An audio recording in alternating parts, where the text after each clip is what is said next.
안녕하세요. 서성일 목사입니다. 이번 한 주 잘 지내셨죠? 이번 주일부터 새로운 셀 모임이 시작됩니다. 우리 리더님들이 셀원들에게 늘 강조해야 하고 본인들도 꼭 기억했으면 하는 것들을 이 시간 말씀드리려고 합니다. 모이는 공동체마다 각자의 목적과 방향성이 있습니다. 쉽게 한 가지 예를 들어 한국에는 산악회 모임이 있죠. 산악회의 뜻은 큰 산, 즉 높은 산만을 오르는 모임이라는 뜻입니다. 높은 산을 오르는 것이 목적인 단체라는 것이죠. 그런데 요즘 산악회는 등산이 목적이 아니라 친목의 목적이 더 중요하게 되면서 본래의 순수한 의미는 퇴색해버리고 산악회 하면 일단 술 마시고 놀고 특히 유부남 유부녀들의 본륜의 현장으로 변질돼 버린 지 꽤 오래됐습니다. 물론 다 그런 것은 아니지만 미꾸라지 한 마리가 흙탕물을 일으키는 것처럼 소수의 사람이나 소수의 단체가 전체에게 부정적인 이미지를 심어주는 것을 산악회처럼 우리 주위에서 쉽게 찾아볼 수가 있습니다. 교회가 그런 위기에 처해 있습니다. 우리 교회는 그런 공동체가 분명히 아니지만 전 세계적으로 교회의 부정적인 이미지가 만연해 있기 때문에 우리 은혜와 평강 순복음교회도 부정적인 영향을 받고 있음을 알 수가 있죠. 다시 말씀드리지만 개인이나 소수의 단체가 부정적인 이미지를 심어줘서 사람들에게 부정적인 편견을 낳게 합니다. 그렇다면 역으로 생각해 봅시다. 소수의 단체이며 우리 은혜와 평강 순복음교회가 긍정적인 이미지를 회복하도록 노력하는 것이 교회로서 옳은 모습이지 않을까요? 전 그 출발점이 작은 소그룹 모임, 즉 셀 모임이라고 확신합니다. 지금 우리가 모이는 곳이 교회이기 때문입니다. 셀 모임은 각자 개개인에게 마음의 위로와 평안함을 주기 위한 것과 액티비티도 실천하며 즐거움을 제공하는 모임도 분명히 맞습니다. 하지만 그것이 목적과 방향성이 아니라는 것을 분명히 말씀드리고 싶습니다. 교회는 성경을 배우고 가르치는 것이 목적과 방향성이 되어야 하죠. 우리는 교회를 왜 나오시나요? 친목이 당신의 목적이라고 생각하는 분은 없을 거라고 생각합니다. 제가 여러분들에게 질문을 한 가지 또 던지겠습니다.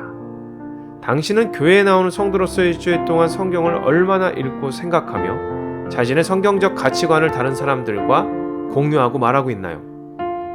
당신은 성경을 얼마나 생각하십니까? 그리고 자신의 생각을 교회에서 얼마나 표현하시나요? 여러분 잊지 마세요. 성경을 읽기만 하는 것이 아닙니다. 생각하고 말해야 합니다. 물론 이 말에 동의하지 않을 수 있습니다. 하지만 당신이 성경을 읽지 않는다면 생각하지 않는 것이 당신의 현실적인 모습입니다. 성경은 하나님의 생각을 알 수 있는 책입니다. 물론 하나님의 생각을 이해하고 알아가는 데에는 많은 시간과 노력, 특별히 우리의 생각과 깊은 고뇌가 필요하죠. 하나님의 생각을 받아들이고 깨닫게 되는 것은 정말 힘들기 때문입니다. 때로는 누군가의 생각과 말이 큰 도움이 될 때가 있습니다. 꼭 기독교에서만 이것이 적용되는 것은 아니죠. 어디에서나 건강한 토론은 건강한 생각과 가치관을 창출합니다. 그래서 상대방의 생각과 말을 공유하고 나누는 공동체 모임이 교회에 반드시 필요한 것입니다. 지금 제가 말씀드리는 말도 저의 생각에서 비롯됐지만 시작은 성경이었습니다. 제 안에서 이런 성경적 가치관을 정리하여 여러분들과 공유하고자 하는 것입니다. 이제 여러분들은 대화를 이끌어야 하고 또는 대화에 참여하고자 셀 모임에 모이게 됐습니다. 작은 모임이지만 이 모임에도 규칙은 필요하겠죠? 제가 그 규칙을 말씀드리겠습니다. 첫 번째, 상대방을 가르치거나 설득시키려 하지 마세요. 상대방을 일방적으로 강요하거나 설득시키려 하는 것은 대화가 아니라 논쟁이 될 수 있고 상대방의 생각과 가치관을 무시하는 결과를 초래할 수 있습니다. 물론 설명을 잘하는 것도 중요합니다. 하지만 잘 들어주고 공감하는 것이 더 중요함을 말씀드리고 싶습니다. 두 번째는 위에서 언급했듯이 논쟁을 하지 마세요. 가르치려 하고 설득시키려 할 때 논쟁은 일어납니다. 물론 대화가 진행될 때 논쟁을 피하기 어려울 때가 있습니다. 제가 이 부분은 자신 있게 말씀드릴 수 있습니다. 자신이 상대방보다 우위에 있다고 생각하거나 상대방을 무시하는 마음이 있을 때 자신의 주장이 강해집니다. 주장이 강해진다는 것은 일단 너의 생각은 나와 다르다 이런 뜻이 아니라 너는 틀렸어 라고 단정짓게 된다는 것이죠. 꼭 기억하시고 명심하세요. 셀 모임은 모두가 동등한 위치에서 진행되는 토론식 모임입니다. 토론을 진행하는 리더도 항상 상대방을 존중하며 말을 조심해야 하며 셀 모임에 참여하는 개개인도 대화에서 공동체의 분위기를 흐리거나 타인의 생각을 무시하듯이 자신의 주장을 너무 강하게 표현하거나 또는 어떤 문제점에 대해서 개선점이 전혀 포함되지 않은 부정적인 의견들만을 제시하는 것은 자제하셨으면 좋겠습니다. 부정적인 의견은 분위기를 망치고 자신의 가치를 떨어뜨립니다.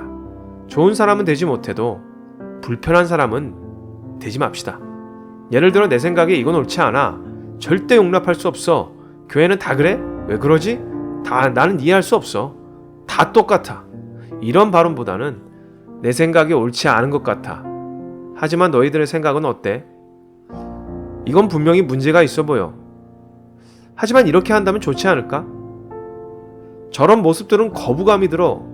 좋은 모습들도 분명히 많을 텐데 너희들은 어떤 생각을 가지고 있니? 이렇게 대화를 하도록 노력해보는 건 어떨까요? 마지막 세 번째는 셀 모임을 대충 하지 마세요. 우리는 복음을 다루는 사람들입니다.